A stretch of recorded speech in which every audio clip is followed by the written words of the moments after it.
jugar, ¿no? Como intermediarios entre la sociedad y los órganos representativos del Estado. Brindan importantes servicios a la sociedad, sí sirven para muchas cosas y a veces nos olvidamos de ello. Y bastaría pensar cómo funcionaría este país sin partidos, o nuestra política sin partidos, para darse cuenta de, bueno, qué bueno que están ahí, ¿no?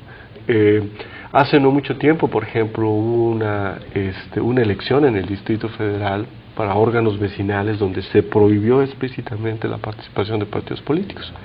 ¿Cuál fue el resultado? El resultado fue una participación bajísima, la más baja que se tenga récord, órganos que al final no supimos si funcionan o no, y parece que más bien no funcionan, ¿no? Y si ves, pues, los partidos, la gente que se identifica con un partido político, es la gente que tiende a participar más en las elecciones. Los partidos políticos ayudan a organizar la toma de decisiones en el Congreso, brindan importantes servicios. Y eso no quiere decir que cualquier tipo de partidos está bien, ¿no? Hay que regularlos, hay que hacer que rindan cuentas, que sean transparentes, en fin, nos falta mucho, ¿no? Lo cual no es mucho el caso, pero a ver, Pedro. No, es que yo estoy de acuerdo. Yo lo que haría es así como una puntilla teórica. No hay democracia sin partidos políticos. Entonces, empezando por ahí... Es un mal necesario. Es un mal necesario y hay que verlo tal cual, porque todos los discursos que abonan en el terreno que socava, digamos, a los partidos políticos, son discursos que terminan apostando por salidas no democráticas, muchas veces sin intención, ¿eh? Yo con esto no quiero decir para nada que las personas que critican a los partidos y que están tal, necesariamente estén conscientes de que eso supone, en fin. Hay un dato revelador, ¿no? Se critica a los partidos políticos, se habla de este término partidocracia, pero la gente sigue votando por los mismos partidos políticos. Bueno, uno diría, pues, aparecen nuevos partidos políticos, pero aparecen nuevos partidos políticos, ingresaron 2 más en la pasada elección. Y el grueso, más del 90% de la votación se fue a los partidos políticos tradicionales. Y además yo creo que más allá de lo que dicta el lugar común y el imaginario colectivo, los partidos políticos, los 3 grandes en México, están muy bien diferenciados. Es decir, son partidos políticos con una identidad programática muy bien definida, incluso yo diría que con una ubicación ideológica, pues vamos, que la gente reconoce como tal, que sí representan, digamos, las posiciones que mal que bien caracterizan una sociedad plural y compleja como la nuestra. Claro, esto no quiere decir que nos gusten ni todas sus decisiones, ni todos sus dirigentes, y tampoco que sean necesariamente las instituciones que por dentro de su vida interna, digamos, dejen fluir una renovación de las élites como nos gustaría. Y otro punto, los partidos políticos son las instituciones políticas peor evaluadas en México. Sí.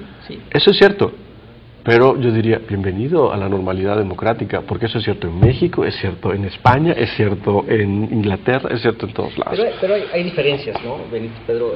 Por ejemplo, yo trataba de hacer la relación entre lo que son los legisladores, electos en parte por la gente, como dices, y en parte designados por el propio partido, y los partidos mismos en donde colocan a su gente. Y en el corte comentábamos que, bueno, eso pasa en otros países y que eso está bien.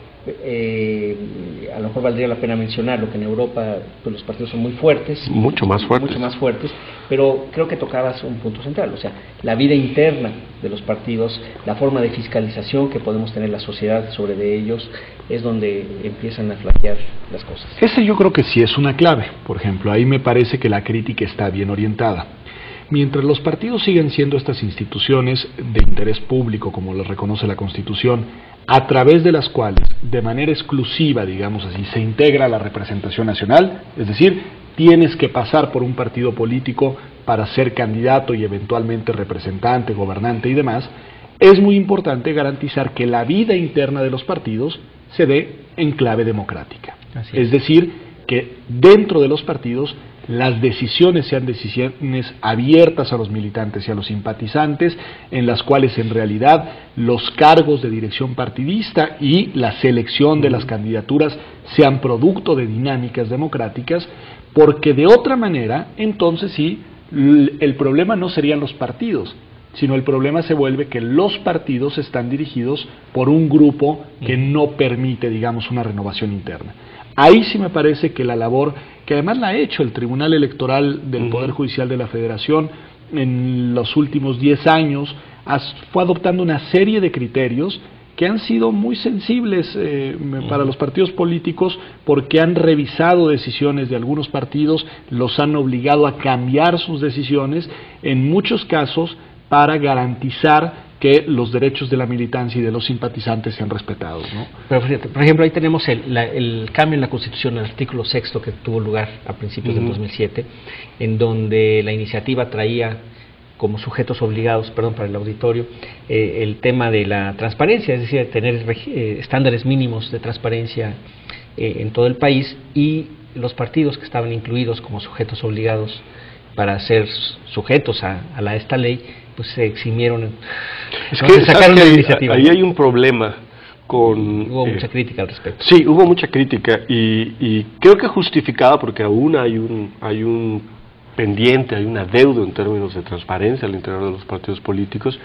El COFIPE, que está ahora a punto de ser aprobado, ya contempla algunos instrumentos que permitirían avanzar en esta dirección. El COFIPE que se está discutiendo sí trae modificaciones al respecto. Sí, bueno, hay avances ya en varios sentidos, ¿no?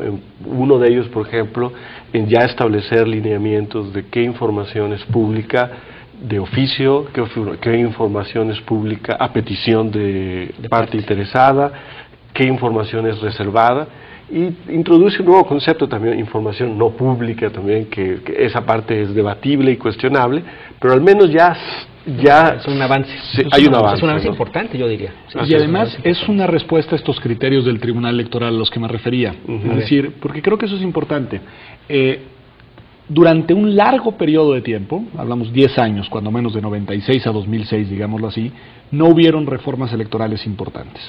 Y entonces la reglamentación que rige la vida de los partidos políticos, pues tuvo una duración muy larga, la legislación. Sin embargo, el Tribunal Electoral fue interpretando esa reglamentación y esa legislación y fue creando normas, tesis, que inevitablemente modificaron la dinámica